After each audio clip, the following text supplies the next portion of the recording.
Hello, I'm Jennifer and I'm 27 years old. When I was young, my parents died in a car accident, and I had no other family to take care of me. So I went to live in an orphanage. After 3 years, I was adopted by a wealthy couple. My adoptive parents were billionaires, so I had a very comfortable life. They didn't want a lot of attention about my adoption, so they kept it private. They preferred to help quietly. When I grew up and moved into my own place, my adopted parents decided to expand their business and traveled around Europe for new opportunities. During this time, I met Jack, who is now my ex-husband. We met in college and liked each other right away. Jack was cheerful and caring, and the more we talked, the more I liked him. Our dates eventually led us to become a couple. We had a great relationship, but there was one issue. Jack's family didn't like me. The first time I met them was right after Jack and I graduated from college. He waited until we both had good jobs and were settled in our lives before introducing me to his parents. Jack had warned me that his parents could be a bit judgmental about their children's partners, so he wanted me to make a good impression. I didn't mind, but I was very nervous about meeting them. By the time Jack introduced me to his parents, we had been dating for 4 years and were already engaged. I figured this might be a problem for his parents since they hadn't met me as his girlfriend. I remember being really worried about it and talking to Jack about my fears the day before we were supposed to meet them. "They're going to hate me, Jack." "They won't, I promise," Jack reassured me. "Don't you think they'll be shocked to find out we're engaged?" "Well, yeah, but I don't think it will be that big of a deal." "Are you serious right now? You were worried about introducing me to them because you know how judgmental they are, and you think introducing me as your fiancé won't make them judge me even more." "Look, even if they do, does what they say really matter? It doesn't to me, but I know you're always so careful about what they think." "I promise you that it won't affect or matter to me at all, Jennifer." "All right, if you say so.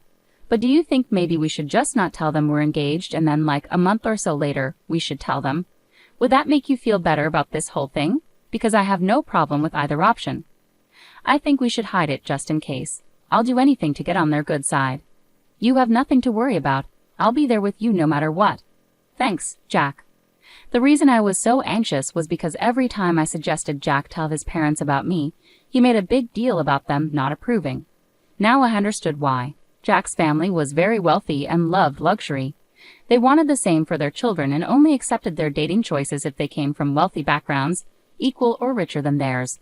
Compared to their lifestyle, mine wasn't rich at all. I hadn't told Jack about my family because I didn't see the point. When I finally realized why he was so insistent on keeping me hidden from his parents, I felt it was even less necessary for them to know about my background. I wanted them to like me for who I am, not for my family's money. Naively, I believed they would appreciate me that way, but I was wrong. We decided to meet Jack's parents at a fancy restaurant. Jack held my hand as we walked in. I wore my engagement ring on a necklace to keep it close, but not obvious. When we reached our table, his parents already seemed annoyed. Jack warned me they were strict about punctuality, and we were 2 minutes late. Not a good start. His parents gave me a quick look of disapproval and then ignored me while they talked to Jack. I felt really small in their presence. The longer they ignored me, the more I wanted to leave. I kept quiet until Jack finally introduced me. "Mom, Dad, you can't just talk to me. This is my wonderful girlfriend, Jennifer." "Oh, hello. It's a pleasure to meet both of you," I said. "Hi. I wish I could say the same." "Mom, what?" "I'm just telling the truth. So Jennifer, Jack mentioned you both met in college. Is that correct?" "Yes, we did. We had some classes together." "And how did you manage to afford that college? It's known for its high tuition and selectivity." "Dad, that's enough." "Jack, don't speak to your father like that. He's asking a reasonable question. Jennifer, please answer." "I had a full scholarship. I'm really grateful for the opportunity because I learned a lot and met Jack, which has been wonderful."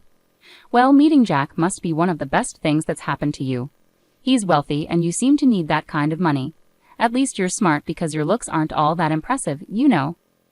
"You know what? That's enough. We're leaving. Come on, Jennifer." Jack grabbed my hand, and we walked out. I was shocked by how his parents had treated me. It was hard to believe that people could be so openly mean to someone's face. I was too stunned to even process my feelings. The car ride home was silent because Jack was furious. When we got home, Jack made sure I was okay, but honestly, I didn't know how to feel at that moment. I had dressed nicely and behaved politely. I didn't order anything extravagant, yet Rose and Tom had already formed their opinion of me without even talking to me. After that incident, Jack didn't speak to his parents for a while. They texted him, accusing us of disrespect for leaving lunch early. Jack didn't reply until a month later when he texted them to announce our engagement. After threatening his parents with no contact if they opposed me, They'd offered to pay for our wedding under the condition they made all the decisions. Jack and I didn't want that, so we chose to elope instead. My parents, who were in Europe, were supportive and even sent us a generous gift. Jack was surprised by the expensive painting they sent, but I didn't think much of it given their wealth.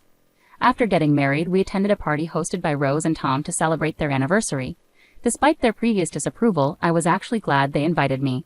However, when we arrived, I was completely ignored by everyone there. It was more humiliating than being ignored by just two people. I stuck close to Jack, but no one made an effort to talk to me. If I tried to join a conversation, people either ignored me or walked away, or they continued chatting with Jack without acknowledging me. By the end of the night, I was in tears. I felt humiliated and deeply hurt by everyone's behavior. The crowd asked Rose and Tom to give a speech, and as they spoke, I felt increasingly exhausted and just wanted to leave. However, their speech began with gratitude for everyone in the room except me. It felt like a series of jabs directed at me, which the guests found amusing. Unable to bear it any longer, I got up and left. I took an Uber home, crying the whole way until Jack returned. When he arrived, he seemed upset and frustrated. "Why did you walk out like that? Do you realize how embarrassing that was for me?" "What? What are you talking about?" "Don't pretend you don't understand, Jennifer. I had to endure my parents yelling at me and the guests pitying me for being with you." "Are you serious? What about how humiliating it was for me?" "Come on, Jennifer. You could have toughed it out for one night. It was my parents' anniversary after all." I was ignored by everyone, and your parents chose to mock me in their speech. How could I possibly be okay with that? I'm not saying what they did was right, but you could have just endured it. I would have talked to them about it afterward. What good would that have done for me? I don't like being in situations where I'm humiliated. Everyone was laughing at me. You've never experienced that, so it's easy for you to brush this off. My parents and I expect an apology from you. I'm not apologizing unless they apologize to me first. You want an apology? I don't see why I should apologize to you. You've always defended me before. Why is this any different? This is different because you embarrassed my family in front of everyone. And your parents humiliated me, your wife, in front of all their guests. Maybe my parents were right about you. You're impossible. With that, Jack went to sleep in the guest bedroom. I couldn't understand why he suddenly changed his attitude. Was it really that hard for him after I walked out? He always defended me, especially when his parents criticized me. For me to leave should have shown how hurt I was, but Jack didn't seem to care about that. Jack continued to give me the silent treatment for the next week. Meanwhile, I received numerous texts from his parents accusing me of being ungrateful and embarrassing. I tried to talk to Jack, but he refused. Eventually, I reluctantly apologized to both him and his parents, even though it felt degrading. I did it because I loved Jack and didn't want this issue to ruin our relationship. However, things only got worse from there. Jack's parents retired and began hosting weekly family dinners. Jack always attended, and the first time he took me along, the atmosphere was tense the moment I entered. Rose was preoccupied and didn't notice me immediately, but Tom and Jack's siblings awkwardly glanced at me without saying a word. Jack left me standing alone while he caught up with his family. When Rose came downstairs, she saw me and immediately stormed over in anger. "What are you doing here?" "Excuse me?" "No, I won't excuse you." "Why are you in my house right now?" "We were invited for dinner." "Wrong. I invited Jack because this is a family dinner." "I'm Jack's wife, so I'm part of this family, right?" "Absolutely not. Someone like you, an orphan, has no place in this family." "What? You thought you could keep that detail from us? We do background checks on our children's spouses, and you don't measure up to our standards. I will never accept you here." "Why not? Surely there's more to being part of your family than just background checks.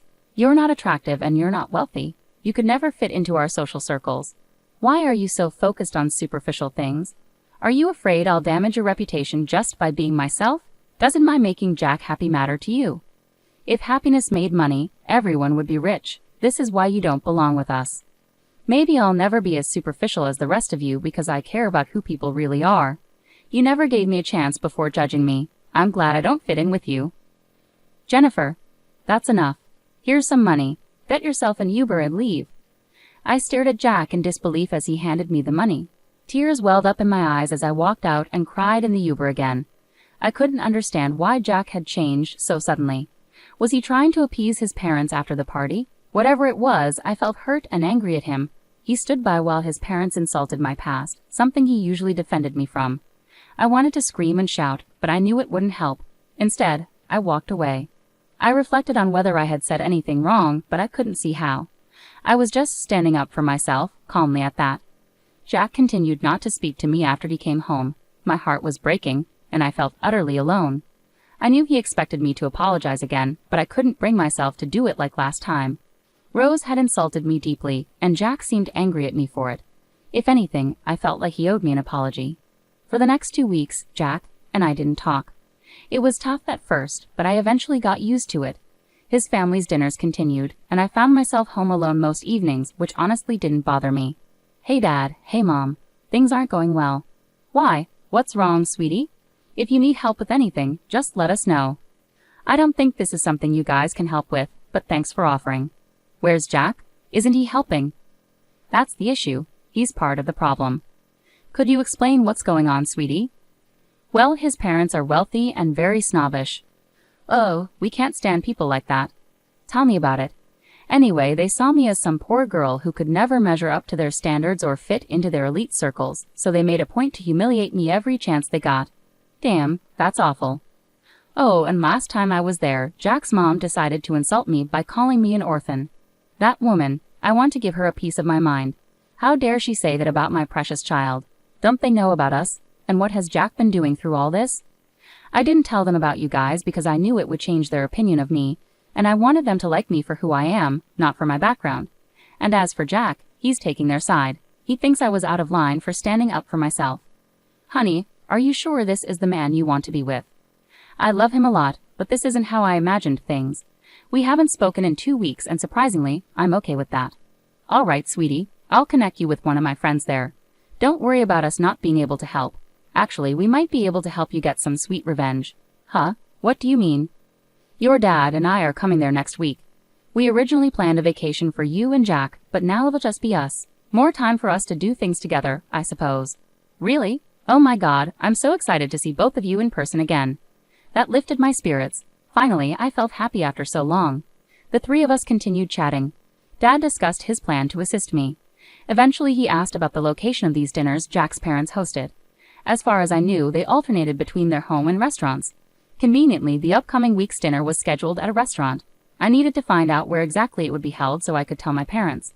Luckily, Jack's email was logged into my phone, and knowing Rose and Tom, they loved to email everyone everything. It wasn't difficult to find the location, and I passed it on to my parents. My parents landed in the States and checked into their hotel, where I met them.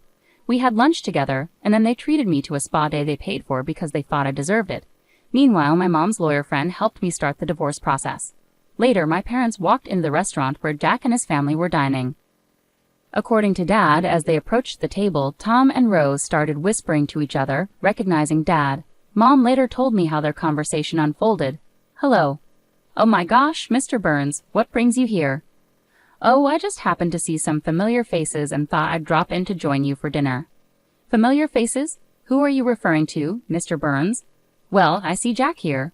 Me? Well, hello. It's a pleasure to meet you. Your daughter talks about you a lot. But speaking of my daughter, where is she? Your daughter? I'm sorry, but I don't think she's here. But shouldn't she be here? I'm sorry, Mr. Burns, but we weren't aware you had a daughter. Of course I do, and she's married to Jack. What? I'm sorry, but I think you're mistaken. Yes, his wife's name is Jennifer, and she was an orphan. Yes, I do know that, and that's why we adopted her. Excuse me, you're her dad. Yes, and from what I see, she isn't here. She's been telling me there have been issues with her in-laws, and now I understand what the problem is. It's you. No, she was the one who kept this major thing from us. If we had known, we would have treated her differently. She didn't want you to treat her nicely because of her background. Anyway, she asked me to give this to Jack. With those words, my dad handed Jack the divorce papers and walked out. Afterward, it only took a few phone calls from many investors to withdraw their support from Tom's business. Their empire quickly crumbled, and nothing was more satisfying than seeing them fall to the levels they once ridiculed. I received numerous texts from Jack's family, hurling insults at me, while some begged me to intervene and undo what my dad had done. Thankfully, Jack signed the divorce papers without any resistance. Afterwards, my parents and I went on a long vacation. I had an amazing time and started to heal slowly. Losing the love of my life hurt, but I also learned the importance of standing up for myself. I'm deeply thankful to my parents for everything they've done, and I'm excited to see what else life has in store for me.